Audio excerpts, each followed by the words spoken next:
আগামীকাল দুপুর 3টের সময় আমাদের প্রথম গান রিলিজ হচ্ছে। আর আমার সাথে নুসরাত তো আছেই, তার সাথে আমি আলাপ করিয়ে দেব আমাদের পরিচালক জিৎ চক্রবর্তীর সাথে। আর আই থিঙ্ক আমার কথা ফুরিয়ে আসছে, তো তুমি যদি নুসরাতকে হ্যান্ড ওভার করি মাইকটা।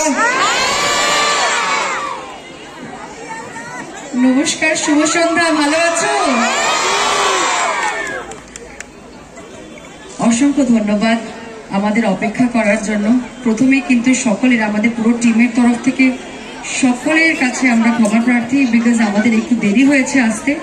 রাস্তায় প্রচন্ড ট্রাফিক, শুনলাম অনেকক্ষণ ধরে সবাই এখানে অপেক্ষা করছে, তাই ক্ষমা করে দেবেন। আমি দেখতে পাচ্ছি যে মঞ্চে অলরেডি এলইডি স্ক্রিনে আমাদের সিনেমার পোস্টার রয়েছে। এর আগেও আজকে আমরা যে মঞ্চে নায়ক নায়িকা বা আমাদের ইন্ডাস্ট্রিতে আজকে যেই আর্টিস্ট হিসেবে যার নাম হয়েছে, তার কারণই আপনারা আমাদের সকলকে